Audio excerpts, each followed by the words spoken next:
Hoje em dia, infelizmente, há muitos cristãos influenciados pela teologia de Marcião. Marcião foi um herege que viveu em meados do século II d.C.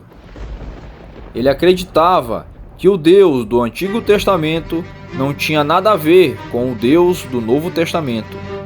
Influenciado por conceitos dualistas e gnósticos, Marcião estabeleceu um contraste radical entre o Antigo e o Novo Testamento. Para ele, Jeová, o Deus do Antigo Testamento, é uma divindade vingativa, mas o Deus do Novo é amoroso e perdoador.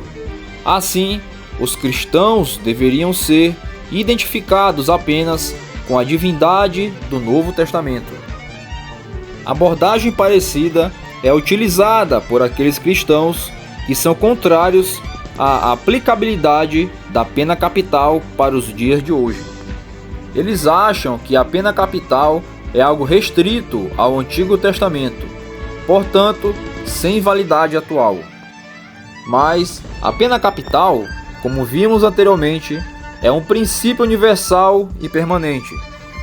Não é algo ligado apenas a uma nação, tampouco é algo ligado somente ao Antigo Testamento e sua divindade vingativa. Como Deus não muda, nós também encontramos no Novo Testamento importantes testemunhos em apoio à pena capital. Mas tais testemunhos têm sido rejeitados por aqueles que são contrários à pena capital para os dias de hoje. Um dos argumentos mais usados é que o próprio Cristo seria contrário à aplicação da pena capital. Porém, vejamos que implicações esse tipo de argumento traz em seu bojo. Em primeiro lugar, se Cristo é contrário à pena capital, então teremos de admitir que existem contradições na Santíssima Trindade. Cristo seria contra um princípio permanente e universal estabelecido pelo próprio Pai. Em segundo lugar, se Cristo é contrário à pena capital, então encontraremos dificuldade para explicar o seguinte texto: E eis que um dos que estavam com Jesus, estendendo a mão, sacou da espada e, golpeando o servo do sumo sacerdote, cortou-lhe a orelha. Então Jesus lhe disse: Embainhai a tua espada, pois todos os que a lançam mão da espada, a espada perecerão. Mateus capítulo 26, versículos 51 e 52. Cristo está lembrando ao seu discípulo aquele mesmo princípio estabelecido pelo Pai. Se alguém derramar o sangue do homem, pelo homem se derramará o seu, porque Deus fez o homem segundo a sua imagem. Gênesis capítulo 9, versículo 6. Assim, Cristo reconhece que aquele que irresponsavelmente matar um homem perde o direito à sua própria vida. Os que apontam Cristo como alguém contrário à pena capital geralmente apelam para a narrativa do Evangelho de João, capítulo 8. Nessa narrativa, nos é informado que os escribas e fariseus trouxeram até Jesus uma mulher que fora surpreendida em adultério. Então, tentando Jesus, perguntaram-lhe: Na lei nos mandou Moisés que tais mulheres sejam apedrejadas. Tu, pois, que dizes? João, capítulo 8, versículo 5. Naquele momento, Jesus proferiu a célebre frase relembrada até mesmo por quem não é cristão: Aquele que dentre vós estiver sem pecado, seja o primeiro que lhe atire a pedra. João, capítulo 8, versículo 7. Mas não perca de vista a observação do evangelista no versículo 6. Isto diziam eles, tentando-o para terem de que o acusar. Os escribas e fariseus estavam travando uma verdadeira armadilha para pegar Jesus. Eles queriam colocar Jesus ou contra a lei de Moisés ou contra o governo romano. Se ele concordasse com o apedrejamento, quebraria a lei romana, mas se rejeitasse tal punição, quebraria a lei mosaica. É importante lembrar que quando os romanos invadiam um território, eles retiravam da mão daquelas pessoas o poder de aplicar penas capitais. É exatamente isso que entendemos com base em João, capítulo 18, versículo 28 a 31. Os romanos haviam retirado dos judeus o direito de infligir penas capitais.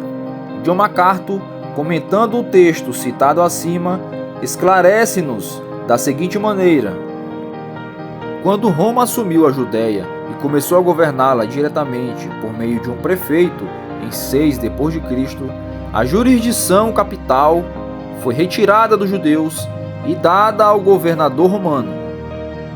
A pena capital foi o atributo mais zelosamente mantido de todos os atributos na administração provincial romana. Em resumo, Cristo não aplica a pena capital para a mulher adúltera, porque essa não era a sua atribuição. Cristo não era o magistrado. Em seus dias, era o governo romano que aplicava penas capitais. Há ainda algo a se destacar. Onde estava o homem que adulterou com aquela mulher? Por que os acusadores não o trouxeram? Ela, segundo disseram seus acusadores, não havia sido pega em flagrante adultério. A lei de Moisés prescrevia: se um homem adulterar com a mulher do seu próximo, será morto o adúltero e a adúltera. Levíticos, capítulo 20, versículo 10. Cristo não quebrou nenhuma das leis, nem a romana, nem a mosaica, pois quem estava, de fato, contra a lei eram os fariseus, os quais, por meio de um julgamento injusto, tentaram Jesus a participar da injustiça que eles mesmos armaram. Com essas considerações feitas, parece-me claro que Cristo não se posiciona contra a pena capital em si, e sim contra o julgamento injusto daqueles homens. Usar essa passagem para apontar Cristo como alguém contrário à pena capital é não levar em consideração o contexto do relato e o ensino geral da Escritura. Em outro episódio envolvendo nosso Senhor Jesus, nós o vemos reconhecendo que as autoridades têm o poder, delegado pelo próprio Deus, de tirar a vida, e isso se deu em seu próprio julgamento, quando era interrogado por Pôncio Pilatos, que lhe advertiu: não me respondes? Não sabes que tenho autoridade para te soltar e autoridade para te crucificar? Respondeu Jesus: nenhuma autoridade terias sobre mim se de cima não te fosse dada. João, capítulo 19, versículo 10 e 11. Mesmo sendo os romanos um governo invasor, Cristo reconhece a autoridade de Pilatos. E segundo Pilatos, este tem a autoridade de soltar ou de matar Jesus. Cristo não disse: sejamos mais progressistas, afinal de contas, o Estado tem evoluído. Não. Cristo reconhece que essa autoridade foi dada por Deus.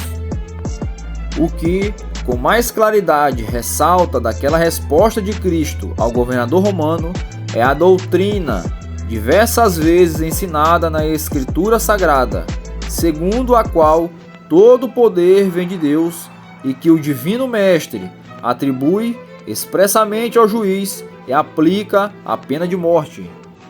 Concordo com Ron Gleason quando, de forma contundente, escreve o seguinte: só quem entende mal a Bíblia e destrói os elos entre Jesus e seu Pai no Antigo Testamento poderia concluir que Jesus se oporia à pena de morte.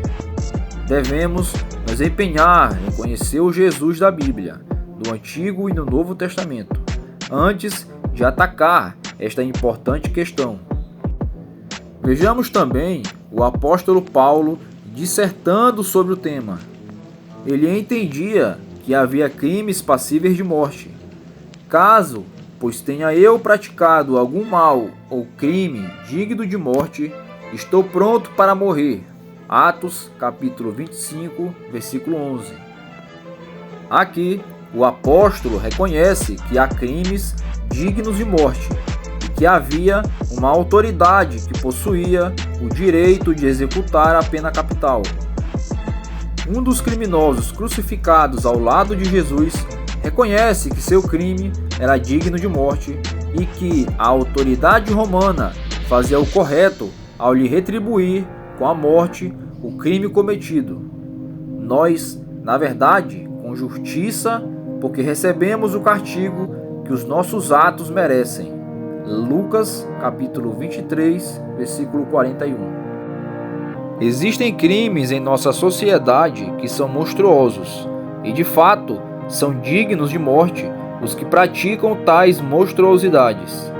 Ainda me lembro de um caso de uma família de bolivarianos que foi mantida refém por bandidos que estavam em busca de dinheiro. Um menino de apenas 5 anos, chamado Brian, chorava com medo no colo da mãe. Um dos marginais, dizendo-se irritado com o choro da criança, disparou contra a cabeça do menino. Vale ressaltar que os envolvidos nesse crime foram mortos, provavelmente por outros criminosos. Percebam duas coisas aqui. A primeira é que existem crimes tão medonhos que nem mesmo outros criminosos toleram. Segunda, o Estado brasileiro é tão omisso que outros criminosos assumem o seu papel na execução da pena que o Estado, se seguisse o mais básico princípio de justiça, deveria aplicar. Para as pessoas que tiveram a vida de seus familiares ceifadas pela crueldade dos facínoras, ficam a dor e o sentimento de impunidade. A nota que soa nos lábios destas é: eu espero que a justiça seja feita. Porém, a justiça só será feita quando o Estado desembainhar a espada que Deus lhe delegou e punir com a morte quem de modo irresponsável tira a vida de outrem. Somente assim haverá verdadeira retribuição e justiça.